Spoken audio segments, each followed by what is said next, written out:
저는 지난주에 이사야 6장을 통해서 이사야의 소명에 대해서 다뤘습니다. 이사야가 본 하나님은 거룩하신 하나님입니다.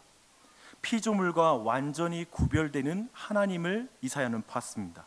그래서 사람들은 하나님을 표현할 때 부정사로 표현을 합니다.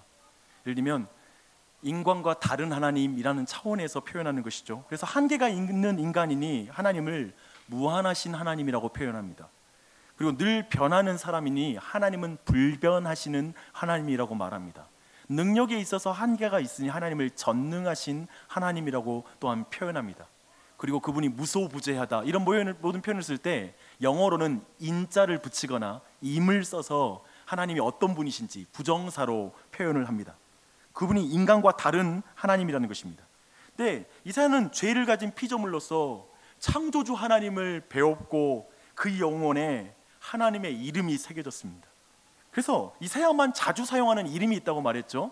그 이름은 이스라엘의 거룩하신 이라는 이름입니다. 이 이름은 구약 성경 밖에서도 2번밖에 사용되지 않지만 이사야에서는 27번, 8번 정도가 사용되는 이사야가 만난 소명 가운데 만난 특별한 이름입니다. 이사야는 하나님을 생각하면 이게 생각나는 거예요. 하나님은 인간과 비교할 수 없는, 상상할 수 없는 초월자이시다. 그리고 위대하고 무한하시고 영원하신 하나님이시다는 그 이미지, 그 위대함이 그는 생각이 납니다. 근데 이사야 53장을 이해할 때 바로 이 이미지가 바로 이 53장을 정확하게 이해하게 해주는 키가 됩니다. 이스라엘의 거룩하신 이를 만났을 때 또한 이사야의 마음에 일어나는 감정의 변화가 있죠. 자신을 정확하게 보게 됩니다. 그것은 자신이 죄인임을 깨닫게 됩니다. 그래서 이사야가 느낀 죄는 사실 우리가 알고 있는 윤리적인 죄나 아니면 어떤 성적인 죄, 그리고 속임수 같은 그런 성격이라기보다는 지극히 크신 창조주를 인정하지 않고 피조물로서 오만방자하게 스스로 왕이 되어서 살아가는 것, 하나님을 작게 여기는 그런 차원의 죄의 고백이라는 걸 살펴봤습니다. 마치 요즘 그 리차드 도킨스라는 영국의 무신론자가 쓴 하나님은 망상이다라는 책이 있습니다. 근데 그것이 한국어로 이제 이름을 바꿀 때 이제 만들어진 신이라는 그런 이름을 붙이고 있습니다. 근데 이사야가 느낀 죄가 바로 이런 표현 안에 잘 나타나 있습니다. 피조물로서 하나님을 망상이라고 말하는 것, 그리고 또한 피조물로서 하나님을 인간이 생각 가운데 창조해낸 인간의 창조물이고 고안물이다, 심리학적 산물이다라고 신에 대해서 이렇게 칭하는 게 바로 피조물로서 창조주를 향한 모욕인 것입니다. 이사야는 하나님을 배웠을 때 자신과 이스라엘이 하나님을 축소시키는 것이 얼마나 큰 죄인지를 그는 지금 깨닫고 있는 것입니다. 이걸 전문 용어로 막장이라고 말합니다. 정말 하나님 앞에 인간이 막장을 부리는 것이죠. 이사야는 우리가 이해할 수 없는, 어쩌면 우리가 잘 경험하지 못한 거룩하신 하나님 앞에 지금 두렵고 떨린 마음으로 서 있는 것입니다. 이것이 이사야 53장을 이해하는 키입니다. 놀랍게 이사야 53장은 그 위대한 창조주께서 인간의 몸을 입고 우리에게 와 있다는 것을 말하거든요. 그 성육신하신 예수 그리스도의 그 아름다움은 이 거룩하신 하나님을 이해할 때만 진짜 그게 얼마나 큰 겸손이고 아름다움이고 위대함이고 큰 사랑인지를 깨달을 수 있기 때문에 지금 이것이 바로 이사야 6장이 이 53장을 이해하는 첫 번째 키입니다. 이제 한 손에 그 키를 쥐고 계시죠? 근데 두 번째, 우리 다른 손에다가 이 53장을 이해하는 두 번째 키를 줄 필요가 있습니다. 뭐냐면 이사야 53장을 볼 때 이사야의 전체 구조를 좀 이해할 필요가 있습니다. 이사야 전체는 66장이에요. 근데 성경의 권서가 똑같죠? 그런데 1장부터 39장까지가 다가올 심판에 대한 말씀이 줄을 이루고 있습니다. 그래서 이스라엘 백성이 하나님의 백성이 되기를 거절하고, 그리고 이제 그 땅 가나안 땅에 있는 이방 민족들하고 똑같이 되어버리자 하나님께서는 하나님의 동산인 가나안에서 이스라엘 백성을 쫓아내기로 합니다. 마치 첫사람 아담과 하와가 범죄했을 때 하나님의 통치를, 말씀의 통치를 거절하고 자기가 선과 악의 기준이 됐을 때 하나님 나라에서 쫓겨나는 것처럼 이스라엘 백성을 쫓겨나게 하되 이제 바벨론을 통하여 그들을 심판함으로 그들이 쫓겨날 것이라고 구체적으로 예언하고 있습니다. 특별히 39장의 마지막 절은 약 유다가 바벨론의 포로가 되기 80년 전에 이 예언이 이루어져요. 그리고 그 말씀대로, 그 약속대로, 그 말씀대로 이스라엘 백성은 포로로 끌려갑니다. 하나님의 말씀이 창문된 하나님의 말씀인 걸 말해주는 거죠. 왜냐하면 누구든지 미래를 예상할 수 없기 때문에 그렇습니다. 참으로 하나님의 말씀대로 그들은 멸망하게 됩니다. 그런데 이제 40장부터 66장까지는 하나님의 은혜와 구원에 대한 말씀이 이어집니다. 40장은 극적인 전환을 보여줘요. 하나님의 백성들의 구원을 바라보기 시작해요. 특별히 메시아를 통한 하나님의 구원의 역사에 대해서 이제 미리 약속하기 시작합니다. 그런데요, 여기서 매우 흥미로운 사실을 하나 발견하게 됩니다. 이사야 40장부터 66장까지 전체가 27권이거든요. 근데 이 27권을 시작하는데 마치 신약도 27권이에요. 물론 이걸 지나치게 의미 부여하면 안 돼요. 나중에 여기까지 영감 받았다라고 우리가 말할 수는 없기 때문에. 근데 신약이 놀랍게도 신약의 시작과 신약의 끝의 내용을 이사야 40장과 이사야 66장이 동일한 맥락에서 똑같은 내용을 다루고 있어요. 한번 시작을 볼게요. 이사야 40장 3절은 이렇게 말함으로 시작합니다. 외치는 자의 소리여 이르되 너희는 광야에서 여호와의 길을 예비하라 사막에서 우리 하나님의 대로를 평탄하게 하라. 누가복음의 시작은 세례 요한의 출생으로부터 시작합니다. 즉 복음서의 시작이 세례 요한의 출생과 시작해요. 근데 마태복음 3장 3절은 정확하게 이사야 40장 3절의 말씀의 성취자로 이 세례 요한이 와 있다라는 걸 구체적으로 말하고 있습니다.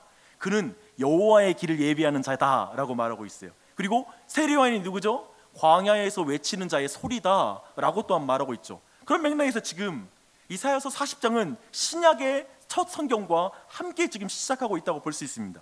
또한 이사야의 후반부는 신약 성경과 동일한 방식으로 끝을 맺습니다.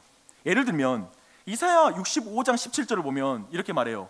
보라, 내가 새하늘과 새 땅을 창조하나니 이전 것은 기억되거나 마음에 생각나지 아니할 것이다 라고 말합니다. 그리고 이 말을 66장에서 또 다시 반복해요. 내가 지을 새하늘과 새 땅이 내 앞에 항상 있는 것 같이 여호와의 말이니라 라고 말씀하십니다. 이 또한 신약이 끝나는 것과 동일한 내용으로 이사야서가 끝나고 있습니다. 계시록 21장과 22장에서도 새하늘과 새 땅이 나오거든요. 그리고 계시록이 마무리하거든요. 이렇게 이사야서는 40장부터 66장은 정확하게 신약의 시작과 끝의 내용과 동일하게 진행되는 것을 우리가 알 수 있습니다.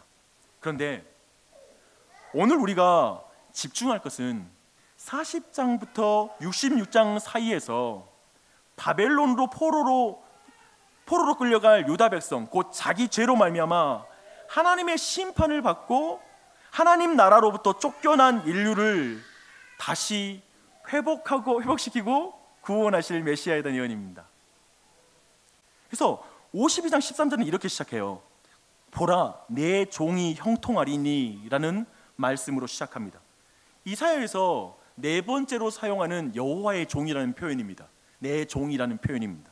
지금 42장, 49장, 50장, 53장에 이 표현이 나오고 있습니다. 지금 하나님은 메시아를 여호와의 종이라고 말하고 있습니다. 지금 일찍이 사무엘부터 시작된 참된 왕이 올 것이라는 예언이 있었거든요. 그리고 진정한 왕이 와서 의로 주님의 땅을 통치하게 될 것이라는 그 약속이 일찍부터 하나님께서는 약속을 해줬습니다. 알다시피 사무엘 이후에 그래서 사람들은 그 메시아 참된 왕에 대한 기대감을 가지면서 처음에는 사울을 세우죠. 사울을 세울 때의 그 기준은 그가 키가 큰 자였어요. 그리고 잘생긴 자였죠. 매우 육적인 세상 사람이 볼 때 좋은 모습이었죠. 하지만 사울이 실패했고 또한 그 뒤에 다윗이 세워질 때에도 다윗은 결코 성공하지 못합니다. 그는 신하의 아내를 취하였고 또 신하를 전쟁의 앞선 곳에 세워놓고 뒤로 군대를 돌림으로 죽이는 일에 그가 앞장섭니다. 그리고 결국 그의 자손, 지금 다윗의 자손 안에도 결국 의로운 왕, 그 백성을 의로 통치하는 진정한 왕의 구원자가 나타나지 않는다라는 것이 지금 구약 성경의 증거입니다. 근데 지금 이사야 시대에 와서 이스라엘은 지금 나빠질 대로 나빠진 상태가 돼요. 특별히 다윗 왕의 후손인 므낫세는 이제 곧 이사야를 나무를 자를 때 쓰는 톱으로 이제 이사야를 몸을 잘라내 버립니다. 그리고 죽입니다. 쉽게 말하면 이 최악의 시대, 곧 다윗의 육체적인 후손까지도 철저하게 부패함으로 말미암아 하나님이 약속하셨던 그 왕은 더 이상 정말 보이지 않았던 시대에 하나님께서는 지금 이 약속을 주는 거예요. 바로 유다 백성이 멸망하기 80년 전쯤에 바로 참된 왕에 대한 약속, 여호와의 종, 곧 메시아에 대한 약속을 지금 주고 계시는 것입니다. 그래서 이제 여호와의 하나님의 말씀에 순종하는 메시아를 통해 은혜와 구원의 사역이 있을 거라는 걸 구체적으로 말씀하고 있습니다. 그래서 이렇게 말하는 거죠. 의로운 왕이 올 것이다. 그러나 그 의로운 왕은 너희가 기대하는 왕이 아니다. 그는 군림하는 왕이 아니라 섬기는 왕이다. 그는 종의 모습으로 올 것이다. 너무 당혹스러운 말이죠. 그렇죠? 우리는 이 말씀이 예수님이 오시기 전 700년 전에 기록된 예언인 것을 여러분은 주목할 필요가 있습니다. 신약의 시작과 끝에 대한 동일한 말씀과 그 사이에서 그 백성, 죄인들을 회복시키는 구원하시는 사역을 행하시는 여호와의 종, 곧 섬기는 왕으로 오시는 예수 그리스도에 대한 예언은 700년 전에, 예수님이 오시기 전에 700년 전에 주어졌고 그리고 그대로 성취됩니다. 예수님은 로마의 군병과 제사장들에게 붙잡히는 그날 밤 제자들의 발을 씻깁니다. 섬김의 왕이신 것을, 종인 걸 드러내죠. 왜냐하면 그 당시에 종들이 사람들의 발을 씻겼거든요. 그는 슬레이브입니다. 즉 노예입니다.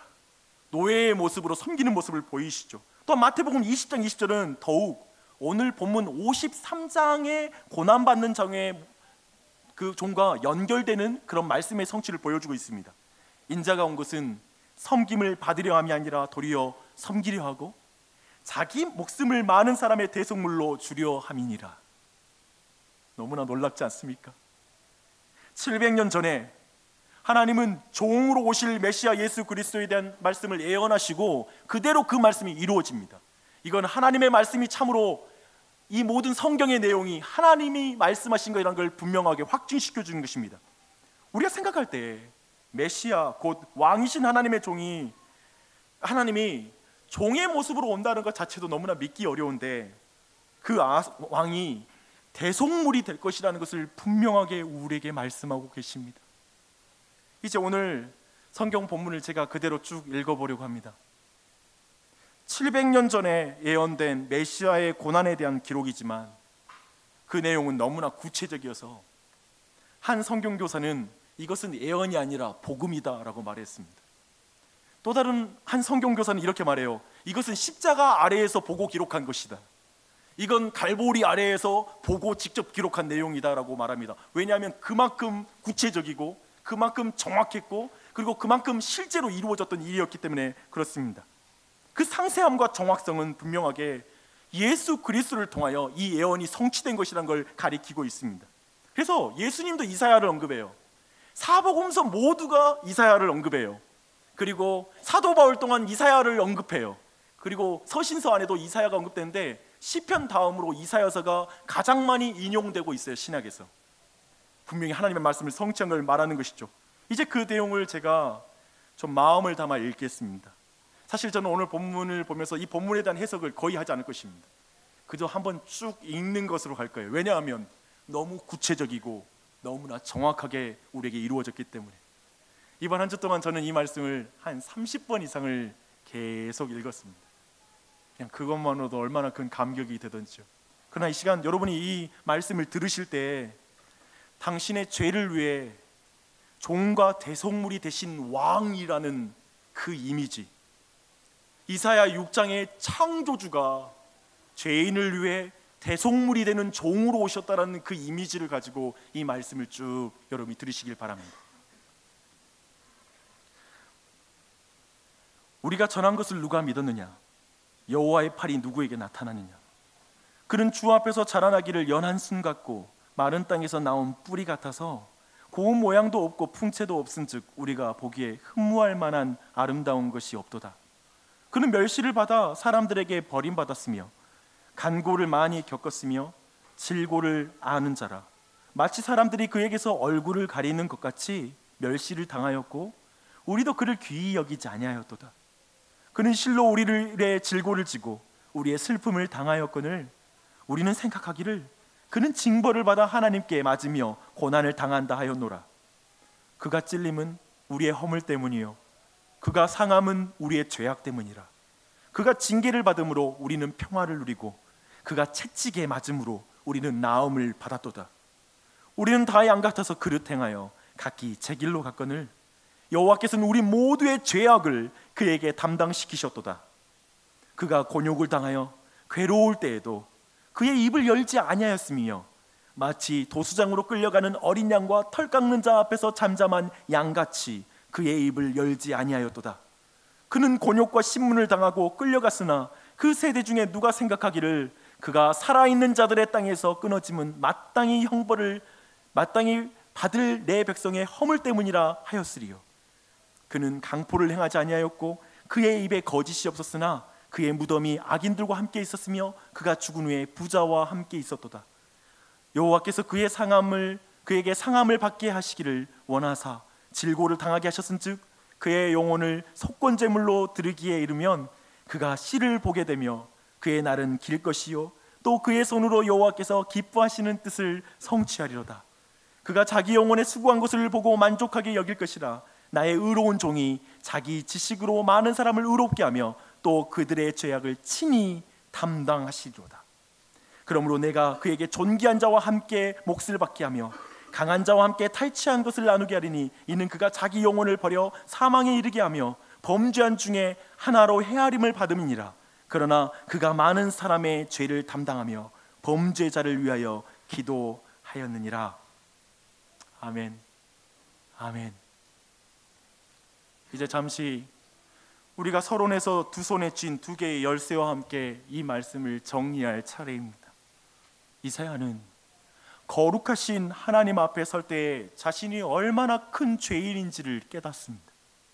사도 바울의 고백처럼 의로우신 하나님 앞에 사도 바울은 자신이 죄인 중에 괴수라고 자신의 영혼을 본 것처럼 이사야는 그랬습니다. 그리고 죄인은 죽음이라는 하나님의 의로움 앞에 죽음이라는 운명 외에 그걸 피할 수 없는 운명이고 그걸 스스로 벗어날 수 없다는 걸 그는 확인합니다. 여기에서 이사야서의 질문과 그리고 성경의 궁극적인 질문이 있습니다. 이것입니다. 어떻게 하나님을 떠난 죄인이 다시 하나님과 화목할 수 있을까? 어떻게 하나님의 의로우신 말씀을 떠나서 하나님 백성이기를 거절하고 하나님 나라를 떠난 자가 어떻게 다시 자신의 신분을 회복하여 하나님 나라에 들어갈 수 있을까? 이게 성경과 이사야서와 로마서의 주제입니다. 질문입니다. 놀랍게도 이 질문은 로마서가 말하는 질문이고 성경 전체가 질문하는 질문인데요, 이사야는 바울과 동일한 답을 우리에게 주고 있습니다. 죄인이 여호와 앞에 의로워지는 것은, 그리고 죄가 없는 것으로 여겨지는 것은, 그래서 하나님 나라의 백성으로 다시 들어갈 수 있는 것은 여호와의 종, 여호와의 노예이신 메시아가 대속물이 되어 죄인의 자리에서 하나님의 심판을 받고 고난을 당해야만 그 일이 이루어질 수 있다라고 우리에게 말하고 있습니다. 그래서 5절은 핵심 구절입니다. 그가 찔림은 우리의 허물 때문이요 그가 상함은 우리의 죄악 때문이라. 그가 징계를 받음으로 우리는 평화를 누리고 그가 채찍에 맞음으로 우리는 나음을 받았도다. 이것이 신구약의 핵심 메시지입니다. 이것이 성경이 말하는 구원입니다. 그리고 복음입니다. 다른 식으로 말하면 이것입니다. 스스로 왕이 되고 하나님을 종으로 부리는 자는 구원을 받지 못할 것이다. 또한 자신을 희생하고 고행하고 선행을 쌓아 하나님의 의의 나라에 들어갈 것이라고 생각하는 자 또한 그 나라에 들어가지 못할 것이다. 오직 하나님이 죄인을 사랑하사 섬김의 종이 되어 그의 죄인의 죄를 대신하여 형벌을 받으신 것, 형벌인 십자가에 달린 것을 받아들이는 자, 그래서 자신의 선행을 내려놓는 자, 자신의 생각을 내려놓고 자신의 왕자에서 내려오는 자, 자신의 고통을 붙잡고 있는 자가 그걸 내려놓는 자, 그리고 죄인을 섬기신 예수 그리스도를 받아들이는 자만이 나음을 받을 것이다. 예수님의 고통을 받아들인 자가 나음을 입을 것이다 라고 성경은 말합니다. 이것이 성경과 기독교의 복음입니다. 그리고 모든 종교와 다른 복음입니다. 어떻습니까? 기독교가 해결하는 문제가 여러분에게 시급하게 와닿는 지점입니까? 하나님과 화목하는 것, 죄인이 의인이 되어 하나님 나라에 들어가는 것, 여러분에게 시급합니까? 그리고 이 복음을 여러분 또한 받아들이고 계십니까? 그런데 여기에서 중요한 질문이 하나 있습니다. 왜 유대인은 이 분명한 메시지, 이사야의 이 예언을 다르게 해석할까? 아니면 왜 이걸 받아들이지 않을까라는 질문입니다. 너무 구체적이고 정확해서 예수 그리스도를 이걸로 예수님으로 해석하고, 그리고 그 예수님을 믿어야지 마땅한 게 지금 이 본문이잖아요. 근데 왜 유대인들은 과연 이 본문을 어떻게 해석할 것인가에 대한 궁금함이 저는 개인적으로 53장을 볼 때마다 있었습니다. 이사야서의 은혜와 구원에 대한 이 말씀을, 우선 이걸 이해하려면 이게 세 부분으로 나누어지는 것을 여러분이 이해할 필요가 있습니다. 지금 40장부터 66장까지는 9장씩 세 부분으로 나눌 수가 있습니다. 첫 번째 9장은 바벨론 포로에서 구원의 약속을 해주는 것입니다. 정치적 해방에 대해서 하나님이 약속해주는 부분입니다. 그래서 이제 어쩌면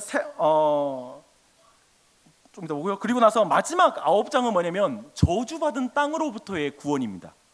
그래서 새 하늘과 새 땅이라는 종말론적인 구원에 대해서 약속하는 게 마지막 9장입니다. 그리고 이제 우리가 볼 중간의 9장은 바로 죄로부터의 구원에 대한 약속이 중간의 9장입니다. 이렇게 되면 유대인들이 53장의 말씀을 왜 우리식으로 지금 예수 그리스도를 해석하지 못하는지 그 이유가 한 가지 발견이 됩니다. 유대인들은 우리와 마찬가지로 여기에 대한 약속, 그리고 지금에 대한 약속, 지금의 비참한 상황에서 나를 구원해 주는 약속에 대해서 감격했을 것입니다. 그래서 메시아는 저 바벨론으로부터 자신을 구원해 주는 현실적 지도자가 될 것이라는 기대를 늘 이스라엘 백성은 가졌습니다. 또 로마가 점령할 땐 메시아가 나타나서 이 로마의 압제로부터 우리를 건져줄 걸 늘 기대하고 있었습니다. 그리고 또한 유대인들은 나중에 완성될 하나님의 나라, 그 미래에 있을 새하늘과 새 땅에 대한 그 예언을 들었을 때 전율했을 것입니다. 왜냐하면 그곳에서 유대인들은 가장 높은 자리에 차지할 것 같은 그 기대감을 가진 것입니다. 잘 보십시오. 상황으로부터의 구원, 적으로부터의 구원, 그리고 그들의 고난으로부터의 구원, 질병으로부터의 구원, 사회적 낮은 지위로부터의 구원, 그리고 우리의 경제적인 문제를 해결해 줄 수 있는 구원에 대한 부분을 그들은 원했습니다. 하지만 죄로부터 구원해 주는 구원은 그들에게 와닿지 않는 비현실적인 구원이었을 것입니다. 그렇지 않을까요? 배부르면 생각할 수 있는 게 종교고, 배부르면 생각하는 게 죄 문제일 수 있잖아요. 상황이 바뀌어야 생각나는 게 교회 갈 마음이다라고 주장하는 사람이 있잖아요. 그런 의미에 볼 때 죄의 문제는 2차적이고 그냥 내 입에 풀칠하며 생존하는 게 먼저인 것이 인간의 본성인 것입니다. 그런 의미에서 유대인들은 앞에 9장과 뒤에 9장에 대한 그 메시아에 대한 약속은 받아들이나 가운데 있는 고난받는 메시아에 대해서는 도저히 이해하지 못하는, 해석이 안 되는 것 가운데 있다고 보는 것이 타당할 것입니다. 그런데 예수님의 사역은 죄로부터 구원하는 사역이었습니다. 이게 핵심이에요. 죄로부터 구원하는 사역. 6절을 보면 우리는 다 양 같아서 그릇 행하여 각기 제 길로 갔거늘 여호와께서 우리 모두의 죄악을 그에게 담당시키셨도다. 죄악을 담당시킨 고난당한 종으로 53장은 말하고 있습니다. 지금 유대인이 필요 없다라고 말한 죄로부터의 구원을 예수님이 약속하십니다. 왜냐하면 그들에게서는 모세가 있었거든요. 율법이 있었거든요. 할례가 있었거든요. 제사제도가 있었어요. 그래서 그들은 어느 정도 하나님께서 우리를 구원하신다는 것에 대해서 의심하지 않아요. 그냥 자신의 마음을 느껴주는 왕이면 충분했죠. 현실적인 문제를 해결하는 왕이면 돼요. 오늘날에도 도덕주의자들 안에 이것을 발견할 수 있습니다. 도덕주의자들에게 예수님은 필요 없습니다. 남들에게 피해주지 않고 비교적 선하게 살면 신이 나를 천국으로 받아줘야 한다라고 생각하기 때문에 굳이 내 죄를 위한 구원자는 필요 없습니다. 예수를 받아들이지 않는 이유는 그들이 악해서 받아들이지 않는 게 아니라 그들이 스스로를 선하다고 생각하기 때문에 그들은 예수를 받아들일 수가 없습니다. 난 어느 정도 선하거든, 다른 사람보다 좀 깨끗하게 살려고 노력한 그것이 그가 예수님을 받아들이지 못하게 하고 자신을 대신하여 고난당하는 그런 왕을 받아들이지 못하게 하는 이유입니다. 이것이 바로 유대인들에게 동일한 것입니다. 그렇다면 유대인들은 53장을 어떻게 해석할까요? 사실 고대의 모든 랍비들은 이 53장을 메시아와 연결시켜서 해석을 했습니다. 그런데 지금 현대의 랍비들은 메시아와 연결하지 않을 뿐만 아니라요, 지금 유대인의 회당에서는 53장을 안 읽는데요. 왜냐하면 너무나 그 내용이 예수 그리스도, 기독교의 예수 그리스도가 성취한 것과 너무 흡사해서 이걸 어떻게 해석해야 될지에 대해서 막막해서 그런 것입니다. 그런데 고대의 랍비들은 어떻게 이것을 해석하냐면, 메시아가 우리의 고통을 느끼시는 것을 이런 방식으로 표현했다, 그분이 이렇게 아파한다라는 것을 이렇게 표현했다라는 것으로 해석을 합니다. 그들은 메시아가 그들의 대속물이 되는 것을 허용하지 않습니다. 다만 메시아는 인생들의 모든 고난에 공감하면 되는 거예요. 그래서 고난에 공감하는 방식으로 인간의 고통에 참여하는 여호와 하나님이셔 라는 것까지 그들은 해석합니다. 유대인들은 구원자가 필요한 게 아니라 동정해 주는 자가 필요해요. 같이 고통을 나눌 수 있는, 그것이 거룩하신 하나님, 창조주 하나님이 인간에게 베푸는 최고의 은혜라고 생각해요. 그들은 메시아가 죽는다라는 건 상상할 수가 없어요. 유대인은 그들의 적들과 상황, 고난으로부터, 고통으로부터 구원해 줄 왕이 필요하지, 대신 그 일을 감당할 하나님은 상상할 수 없는 거예요. 대신 그 상황과 고난스러움과 고통을 내 대신 담당해 주는 하나님은 없어라고 생각하는 거예요. 53장을 고난받는 왕, 죄인을 위해 대속물이 되신 메시아로 해석하지 못하는 유대인은 누구입니까? 저는 여러분에게 묻습니다. 사실 우리들도 은혜와 구원을 기다립니다. 좋아합니다. 상황으로부터의 구원, 대적으로부터의 구원, 고통으로부터의 구원, 그런 천국, 그 미래에 대한 약속 다 좋아합니다. 이 중에 누가 천국 가는 게 싫어요? 다 그래서 교회 안에 들어왔을 것입니다. 나로 그 하여금 근심하지 않고 하고 고통이 없게 해주는 현실을 만들어주는 메시아, 우리 모두는 그런 메시아를 기다리고 있습니다. 그런데 고난받는 종으로 오신 메시아, 섬김의 왕으로 오신 예수님, 내 죄를 대신하여 대속물이 되신 예수 그리스도, 여러분은 이분이 와 닿으십니까? 이분이 여러분 안에 그 구원의 감격 가운데 만나는 분이십니까? 사실 우리의 현실에서 늘 이 예수님, 내 죄만을 위해서 내 죄를 해결하신 그 예수 그리스도는 늘 만족스럽지 못합니다. 사실 교회를 다니는 그리스도인들도 고난받는 종으로 오신 메시아가 좀 마음에 들지 않습니다. 인생에서 고난이 닥치면, 상황이 어려워지면 이 말처럼 공허한 말이 없어요. 그래서 이렇게 말하는 거예요. 아니, 십자가에 달려 나의 죄를 위해 그 고통을 당하신 분이 그에 비하면 너무나 작은 나의 이 고통은 해결하지 못해? 아니, 그렇게 나를 사랑했는데 왜 나를 이렇게 고통스럽게 놔두지? 왜 우리 가정에 이런 고통을 주실까? 왜 이런 질병이 우리에게 찾아오지? 왜 내 삶에 그 고통스러운 사람이 있고 왜 이렇게 팍팍하게 내 인생을 살게 하시지? 라고 말합니다.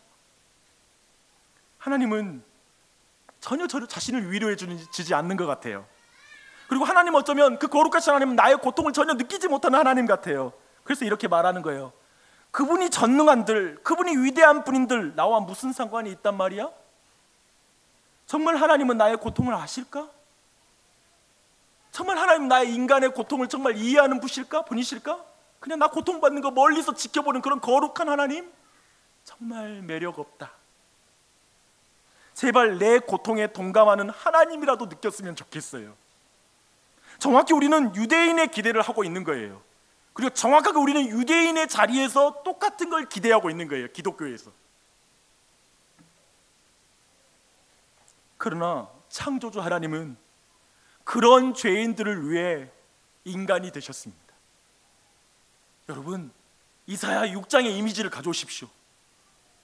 만군의 여호와, 온 세상을 창조하신 무한하시고 영원하시고 그 본질과 속성이 영원하고 불변하시는 분, 그 위대한 창조주가 육체의 몸을 입고 이 땅에 내려오셨어요. 시간 안으로 들어오셨고 공간 안으로 들어오셨어요. 율법 아래에 나셨고 인간과 동등한 형편에 처하셨어요. 창조주가 피조물이 되셨어요. 더군다나 자신을 반역한 인간을 위해 그 몸으로 이 땅에 내려오신 거예요. 그리고 그 왕이 죄인을 섬겨요. 섬김의 왕으로 그분이 오셨어요. 죄인의 모든 고통을 함께 공감하는 수준이 아니라 인간의 모든 고통을 대신 감당하기 위해 오셨어요. 이것이 기독교의 복음이에요. 그분은 결국 죄인의 고통을 끝장내기 위해 자신이 대신 고통을 당하십니다. 대속제물이 되신 메시아 왕이 된 것입니다. 누가 이런 하나님을 상상할 수 있었겠어요? 유대인들은 이 성경을 보고 봐도 이해가 안 되는 거예요. 어떻게 메시아가 고난을 당해? 그냥 심정적으로 내 고통을 느껴주는 것이지. 그러나 신약의 빛 아래에서 우리 모두는 그분이 참으로 내 죄를 짊어지고 내 고통을 대신 짊어지셨다는 사실을 믿게 되는 것입니다.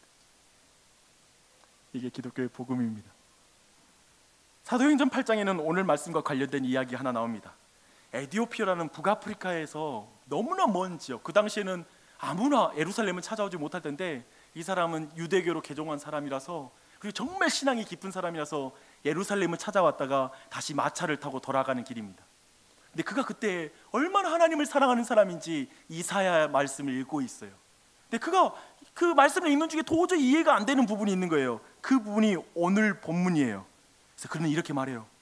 그때 이제 그 앞에 이해를 전혀 못하고 있는 그 앞에 하나님이 성령님을 통해 빌립을 이끌어 오시죠. 그리고 빌립이 그에게 물어봐요. 너가 읽는 그 성경을 이해하느냐? 그때 그 내시가 이렇게 말해요. 그가 도살자에게 가는 양과 같이 끌려갔고 털 깎는 자 앞에 있는 어린 양이 조용함 같이 그의 입을 열지 아니하였도다. 그러나 굴욕을 당했을 때 공정한 재판도 받지 못하였으니 누가 그의 세대를 말하리요? 그의 생명이 땅에서 빼앗김이로다. 내시는 여기서 이사야가 말한 고난당하는 종이 그 이사야를 말하는 것입니까? 아니면 다른 사람을 말하는 것입니까? 라고 질문을 해요. 그때 빌립은 이렇게 말해요. 성경은 이렇게 말합니다. 그 이야기를 시작하여 예수를 가르쳐 복음을 전하니라. 예수 그리스도를 가르쳐 전한 이 복음은 대속제물이 되신 섬김의 왕의 복음입니다. 그리고 그 복음을 듣고 이 내시는 이제 진정한 회심을 하고 세례를 받게 됩니다. 사랑하는 여러분, 이 말씀을 우리에게 어떻게 적용할까요? 여러분, 우선 이것을 여러분의 실생활에 먼저 적용하라고 달려들지 마십시오. 하나님을 위해서 뭘 할까? 이 말씀을 통해서 라고 거기에 지금 코드를 맞추지 마십시오. 사실 복음은 우리가 하나님을 위해 뭘 할까가 아니라 하나님이 우리를 위해서 어떠한 일을 행하셨는가가 복음입니다. 그래서 이 시간 여러분은 이렇게 봐야 돼요. 여러분이 이 복음을 받아들이고 있는가? 그걸 적용하십시오. 나는 지금 이 복음을 받아들이고 있는가? 여러분이 이 복음을 믿는지를 보십시오. 당신이 기독교의 핵심 메시지 안에 들어와 있는지를 보십시오. 성경이 대답하고 있는 죄의 문제를 해결하고 영속적인 구원을 약속하잖아요.